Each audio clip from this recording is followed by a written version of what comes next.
we'll start with the coach I think that's the most maligned, which I don't think I think the only reason he's maligned is because he's on Twitter more. But I didn't actually expect anything great out of this coach. But it's Terrance Knighton. As soon as you said on Twitter, I already knew you were talking. Yeah, I know I you already knew you were talking about. did. Yeah, but Yeah, we can start with Terrance Knighton, man. yeah. I mean, he's definitely on the top of my list because I know we touched on this before. But this 3-3-5, I being new, I think, and you and I both agreed that the offense is probably going to be ahead of defense to start the year, Yeah, and I think it's going to take a while for this new system to gel.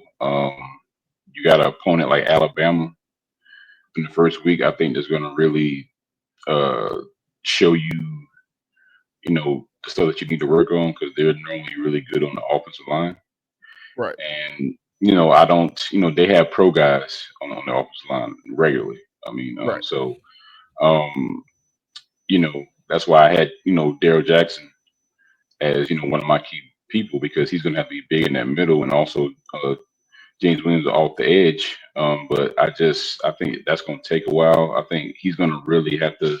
I don't think it's a lack of talent thing with them, but I think he's going to really have to coach them up, and he's going to really have to get them through some growing pains. There's going to be some time when they're going to probably get whipped against Bama, and they're going to need to have some confidence because you have a window before you meet Miami where you can really start getting some things together because you're playing lesser opponents. You can start figuring some things out more so that way and take some of the negatives from Alabama. And I mean, whether you win or lose against Alabama ain't really a thing. We just want to at least be competitive against Bama. Like, show me that you got a team that can compete and stuff like that. I mean, I want the win, but because that's just how I am. But I mean, just show me that you can play with Bama. That's the main thing. But I think once they get out of that game, they have a chance to really build the momentum as far as the defense goes and what they're trying to execute before they play Miami, which is going to be your next real test Right. about a month later. But yeah, he's gonna have to. I mean, people love the theatrics on Twitter and all that, but he's gonna have to really really coach these guys up because you have some turnover there. James is new, even though he's been in the system. You got this. The Deontay McCray kid who's probably going to start.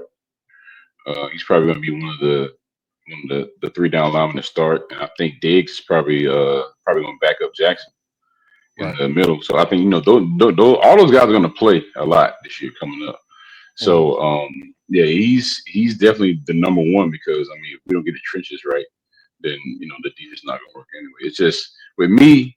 I think you agree too. I'm not the biggest fan of three down lineman defenses. I don't like 3-man fronts. Right. So we'll just have to see what they come up with. Yeah, I think the Terrence Knighton piece is, uh, I think that is a part of. I don't want to say the fans was lied to, but I'd say that's more like people online and their propaganda with stuff. Mhm. Like people just, I guess you just assuming somebody's on Twitter posted a bunch of gifs that they're good recruiters. I don't know why people assume that. Mhm. People put a bunch of memes on the internet. People be like, "Oh, that's a great recruiter right there." It's like Yeah. it really got nothing to do with recruiting. No. But I mean, yeah, love the enthusiasm, but yeah, yeah. But I think with him, I actually do think he's going to be a good coach. I think he's a good coach, maybe a good coach, maybe. Um, recruiting wise, I keep saying this. I think recruiting starts at the top. I really do. I don't think. I think if your head coach is a great recruiter, for the most part, your staff is going to be great recruiting staff. That's the coach. The head coach has to care about that type of stuff. yeah. And Mike to me is a lazy recruiter. I keep saying this, and it's not that he's a lazy recruiter when it comes to guys that are like top 100 players. Like Mhm. like once them guys get identified, they'll recruit them guys. You know what I'm saying? But their problem is they don't find guys early enough. They don't find them at 8th grade That's and it. ninth grade. That's their problem. Yes. Like they wait too late Yes. to identify these guys, and then once they Mhm. identify, they start trying to talk to them. It is like They haven't done no background research on these guys, and they fail at recruiting because of that reason. And Terrance Knighton, because he's an NFL guy, it's always different with NFL people that come from the NFL, especially when they was players. Like some of them might care about recruiting, some of them might not give a damn about it. You know what I'm saying? Patrick Surtain Sr. cares about recruiting. He cares about getting the best player, developing the best player. You know, he cares about relationships. Like he talks to high school coaches. He goes to high school games. He goes to high school practices when there Yeah, is no game that week. Like all the time, he all spends during the week. time Yeah. at high schools in communities. Like Yes. he's a good. Yes. That's a sign of a really good recruiter. You know, Terrance Knighton don't want to drive 15 minutes up the road to talk to a defensive lineman. You know what I'm saying? So, you know, Yeah, but the head coach that's should wild. make that happen, though. You know, the head coach should make, like, if you see one guy put that type of work in, the head coach should be making all his assistants and grad assistants put the same amount of work in, and recruiting staff put the same amount of work in, collect the data on these players. You know what I'm saying? They're not doing that. Yeah. And Knighton is a victim of that because he hasn't been in college football long, and Nebraska is not in an area where it's recruiting rich. So I think that was his first job was Nebraska. It's not a recruiting rich area.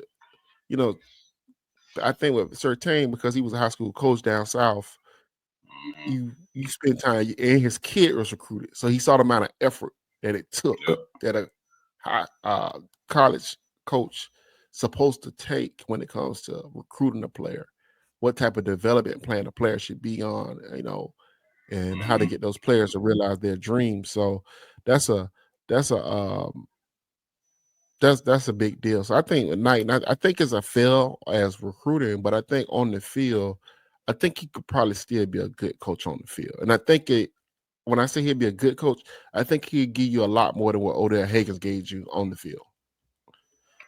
Yeah. I mean, because when you look at, it to me, I mean, I don't know if you feel this way, but last year defensively, it didn't just seem like they were getting beat No, scheme wise.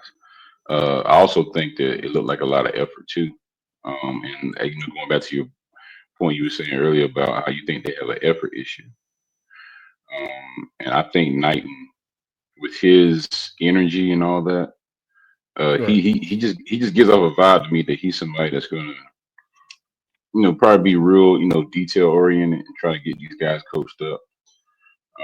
But like I said, I just think it's gonna take some time because the defense is new, right, and with Jackson having to be key and Williams for me. I just think that, I'm not saying he can't. I'm just saying that Knighton, he's going to have to really, coach these guys up quick because, once you get past Bama, you'll have the opportunity to really, get into the nuts and bolts of the defense, see what works, see what doesn't, and you start playing this better competition. But, Bama's going to be a good test. That's going to be interesting to me too. Like, how have you coached these guys up to play an opponent like Bama? right. So that's, to me, he might be, I got Herb Hand is my most important coach, but I think Knighton is right there behind him because I'm Right. big on trenches. I'm You really know, big on patrolling the line of scrimmage. So I think they're gonna play good in the Bama game. I think they're going to play me good in the too. Bama game. I don't think the Bama game is going to be their problem. I think they're going to play good. I think they're going to be proud of the effort they put forth in the Bama game. Their problem is going to be the Virginias and the Virginia Techs of the world. Like, can you get your guys to come bring a lunchbox and go to work every play? You know, when you start getting into the meat of the ACC schedule. You know what I'm saying? Mhm. And so that's going to be the biggest issue with that. You know, can you get your guys to come play every, you know what I'm saying, every play in these games where people don't really care about, you know what I'm saying? Mhm. And can he get the younger guys to take steps forward as the season go on? I mean, they brought in a pretty good true freshman that I think is gonna be pretty good. Can he be in the rotation, but not just in the rotation? Can he be making plays by game 4, game 5? You know, Mhm.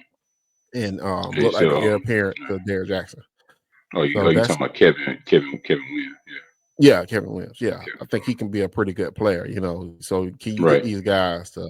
Can you get him to take a huge step by game 5 games? Well, wait, by the time you get in October, you need your true freshman, in my opinion. Hmm. If you recruit a guy and he's supposed to be of that ilk by October, he should be playing in Yeah. the rotation, pushing. You know what I'm saying? Oh yeah. So Yeah, because I mean, Kevin Wynn is one of the recruits they did get in 2025. You looked at, okay, like he's probably gonna play a lot early. right, Just with his, I mean, with that speed and explosiveness, that at that size, being 300 pounds, he definitely has a lot of potential. So you definitely, by the time you play Miami, when October hits, you want to see him take some strides. So because yeah, he's going to be in the mix. He's going to be in the rotation. So yeah, Kevin Wynn, although he's a true freshman, he's definitely one of the kind of spotlight players for me because they're going to need him early.